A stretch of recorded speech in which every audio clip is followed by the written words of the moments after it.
Pull yourself up a chair and join us at the Energy Roundtable. Welcome to the Energy Roundtable. On this week's edition, I have the same sparring partner, Lisa Barber. Welcome. Welcome. How you doing, Matt? I'm good, and how are you? I'm good, thank you. Let's jump right in with a fun one. First, I'll pull an article from smartenergydecisions.com. Their email approach is working very well. It hits my inbox every day, and they make at least one of two of my articles every week. So this article is 7-Eleven plans 500 new EV chargers for North American stores. So across both 250 US stores and 250 Canadian stores by the end of next calendar year. They will have those units. They're called direct current fast charging ports. They'll be owned and operated by the stores, and they have some. I mean, it looks like they have about 22 stations across 14 states, but they're looking to add 500. So that's a big jump, and really, it's a sustainability commitment to the communities that they serve, and they're trying to help broader adoption of EVs, and then it helps them with their broader emissions targets. They want to reduce their emissions by 50% by 2030. The last note in the article is 7-Eleven purchases 100% wind energy for operations at 800 stores in Texas and 300 Illinois stores. So yeah, kind of cool. You can go get a slushie and you can go get charged up at 7-Eleven. So what do you think, Lisa? Well, I think it's a good business plan for them because to that point, right? Like, what do you do when your car's charging? You're going to eat or drink, right? So makes sense. Good business move on their part for, that reason, and the fact that obviously they're contributing to the energy community and trying to kind of broach the gap between new EVs out there and the infrastructure that's frankly needed in order for more adoption to occur. So yeah, it's a good idea. Good thumbs up from me. Yeah, thumbs up from me too. There's nothing wrong with profitable decarbonization. That's right, exactly. So my article is from the Toronto Star. Actually, both of mine are today. This one is titled Shell. Is that the paper you read? You tell me you read the paper in the morning. Is that what you read every day, the Toronto Star? Typically, yeah. So Fallon actually likes the sport section in the Toronto Star. Yeah, of course, it's been a little bit. It's a little condensed in comparison with what it used to look like pre-COVID. Sure. But she likes this paper specifically for that. So I don't mind it either. For the most part, it's pretty neutral. So yes, agreed. Okay, cool. So this one is titled Shell told to slash emissions by 45%. And basically, Royal Dutch Shell was ordered by a Dutch court to slash its emissions harder and faster than planned. So that's actually in addition to what Shell has already pledged to reduce its greenhouse gas emissions by 20% within a decade and to net zero before 2050. But according to the court, it's not enough. And so they ruled that basically they need to slash their emissions 45% by 2030 compared to 2019 levels. So when I think of this, my first thought is, hey, it makes sense. And, obviously we've got to kind of head in this direction. But I kind of, when you think about some of the sustainability objectives and how this is just kind of wildly being thrown out there in terms of, being carbon neutral by 2050, I really commend the people that have deliberate plans on how they're actually going to get there.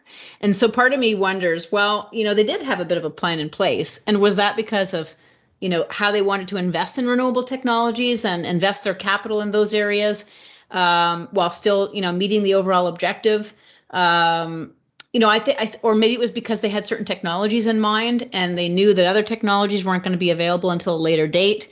So I think that's really my biggest issue with the whole, being carbon neutral by 2050. If you're going to make the big goal, in some ways you got to understand what plan you're going to take to get there. And of course, that's understanding that not all the technologies are figured out. And, you got to set a goal at the very least to try and get there. But I kind of wonder, where these guys were in that spectrum, if they had it all figured out or not. So, yeah, for that reason, it's kind of a half thumbs up and half thumbs down. I don't even know how to really. Yeah, I was going to do one of these. Yeah, there you go. One thumb up, one thumb down. I'm not. I agree with you. The fact that they had a vision, maybe it wasn't aggressive, but I mean they had clarity, and many others don't yet have that clarity. So to penalize somebody, and okay, the court system has a role in our society, but Do they know everything that Shell is dealing with? Do they know, all the factors that have been considered? Is that all of that been factored into what's going on here? So it's a massive verdict, and what we don't have an appreciation for is how precedent setting this will be, right? Yeah, Can the that's courts right. just willy-nilly dictate everybody's carbon, and then do we get into the point where it's totally unreasonable if they start dictating everybody else's everybody else's carbon reduction strategies? So we'll That's right. see. Time will tell. I'm sure there's a lot of legal mumbo jumbo behind the scenes that has driven this decision, but yeah, only time will tell. Mm-hmm. So my next article is kind of from the Newswire, and it's a bit more closer to home. It is a Canadian article, and the headline is Canada invests over $960 million in renewable energy and grid modernization projects. Some might say almost $1 billion. So this is news as of yesterday, very, very fresh news. And the Honorable Seamus O'Regan Jr., who is a MP from Newfoundland and Labrador and Minister of Natural Resources, launches this fund to support renewable energy and grid modernization projects. So the program is called the Smart Renewables and Electrification Pathways Programs, to really support Canada's low emissions energy future. And so he did it at a Canadian Electricity Association event, their regulatory forum. So clearly this is targeted at, and I looked, and the website is active with NRCan. So the NRCan has a website. There is some guidelines around applying to the program. I think they're starting to accept applications. So big pot of money. Looks like the program eligible projects are established renewables. It says solar, PV, onshore wind, small hydro. So that's and then it talks about emerging technologies, geothermal, energy storage. And then it talks about grid modernization, so microgrids, virtual power plants, things of that nature. So it'll be interesting to see what comes of this. It really seems to fall under the category of electrify everything, I think, which personally my own conviction is that doesn't work all the way. But I mean, almost $1 billion is a lot of money. So hopefully it kickstarts good projects and helps us down the road. What do you think? Had you heard about it? I had not heard of it yet. No. And is that right? Sorry, is it right across Canada then, Matt? Sorry, or was I it believe just so. No, it's a federal Okay. announcement. Yeah, it's a federal announcement. Well, I mean, I think, when we think about, well, we're talking about EVs earlier, right? The electrification of that. I mean, our population is headed that way. You and I have spoken about this many times. I think it takes a blend of it to really make it all work, especially with some of the large industrial processes that are really, driven today by fossil fuels. I don't think you can electrify all of that. But the fact that there will be more electrical, infrastructure or those types of requirements, I think it's good that at least there's a plan being put in place.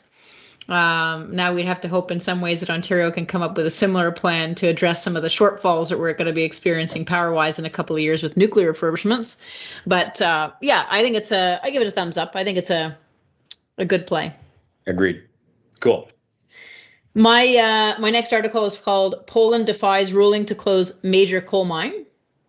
And so basically Poland's government on Monday, well, sorry, this is Monday. This article is, I guess, May 25th. So it's a little bit old. They defied an injunction by the top European court that ordered the immediate closure of a major brown coal mine. So I highlight the immediate part because this kind of gets a little bit interesting. So Development Minister, I think hopefully I pronounced his name right, but Jaroslaw Gowin said Poland wouldn't shut the lignite mine in Turo on the border of Germany and the Czech Republic, but instead was engaged in very intensive diplomatic and law-related efforts to secure undisturbed operation of the mine and connected power plant to generate some 7% of Poland's energy. So now I tie the immediate piece and the 7% piece together. And I find that this is I'm 100% in line with the closure of a coal plant. It makes sense. But the immediate closure and the fact that it has provides 7% of Poland's energy, often we come into a room well, maybe not you and I, because we're in the space, but people who are outside of our industry come into a room, they turn on a light switch, and they don't really have a true appreciation for where that energy is coming from. And Right. so whether it's coming from coal or a natural gas fired plant or wind or solar or wherever, it still comes from somewhere. And so if they haven't come up with a plan to replace this, like what is it going to look like? Do they have excess power available? I don't know. Otherwise, it could potentially be affecting millions of households and businesses. So not sure that the immediate closure makes a lot of sense. Certainly think it makes sense if they come up with a defined plan to get rid of that coal plant and replace it accordingly. But that's the only comment that I had when I was looking at the article myself. Yeah, I mean, drama is always interesting, right? So a little bit of upheaval is good for ratings, I guess. It is. It shows you really how risky. It shows you how risk can present itself, and that's the hard thing about risk is it's hard to get your head around it until it actually happens, right? And then you have an experience. So 7%, that's not nothing. That's a big, and it's not that the lights go dimmer by 7%. I mean, I guess initially, but that could leave a lot of people out of power. So you need a plan. Energy, and it also goes to show you that energy and the projects in energy are long life cycle projects and long development cycles, right? So you always need to be planning. Oftentimes we think our projects take a while, but really those big projects take forever, and it feels like it, and you need to plan accordingly because you can't have these types of surprises. So very, very, very, very interesting. We'll have to keep a pulse on whether the lights in southern Poland stay on. So that's right. Good. We will move to the face-off where for our friend Mark, who is a Canadiens fan, the goal light has been on more often than the boys in blue. So Mark is wearing his bright red. And on to round 2 of the Stanley Cup playoffs. Mark, welcome to Energy Roundtable. Thanks, Matt. Hi, Lisa. Hello there, Matt. Or Mark, how are you? I am well, thank you. So, our edition of Face Off, our topic will be pros and cons of investing in new energy tech stocks. So, say I have a stack of cash. I'm debating on throwing it in some new energy stocks for like something new that's like a new technology. Sort of trying to weigh the pros and cons in doing so. Versus maybe something that's already established. Maybe it's a little bit pricier. So I need some advice from you guys. So I have a quarter in my hand, and I will let Lisa call heads or tails. I'll call heads. It is tails. Oh.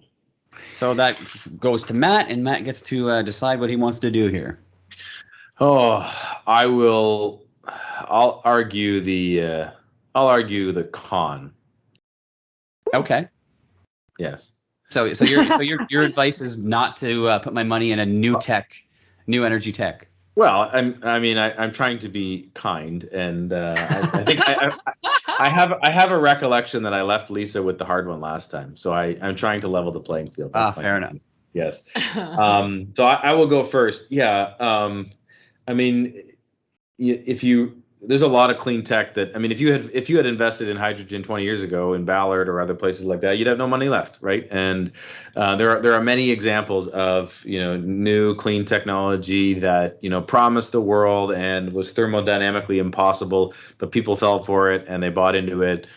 Even the U.S. government is not averse to betting on and investing. There's an unfortunate story in Barack Obama's tenure where he invested in a very large solar company and all that money just poof evaporated. And so, yeah, it's a very risky proposition. We just heard about this, the two decisions by courts that said, hey, you can't operate or you got to do this, or like just, throwing their weight around. So, you're trying to invest money in something that's totally outside of your realm and maybe heavily subsidized by government subsidies that the next government will just take away. No, too risky. I'll keep it in tech stocks and Canadian Big Five banks and make sure my money is protected for retirement. So no, I'll keep my money to or Bitcoin, less risky.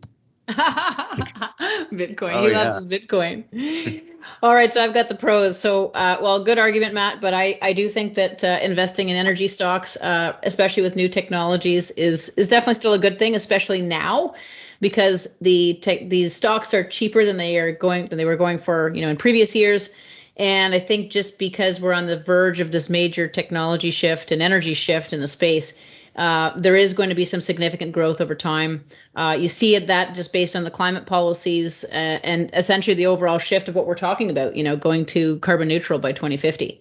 I think it is also just in general with energy stocks, it's relatively easy to access or rather assess the swings in value if you factor in things like the geopolitical conditions, weather that might, for example, dictate oil and gas prices. So you have to know a little bit about energy, but if you do, I think that obviously, benefits you.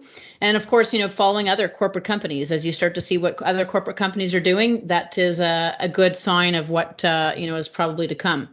The other big reason is, look, the younger generation, they're interested right now to invest in clean energy, green stocks.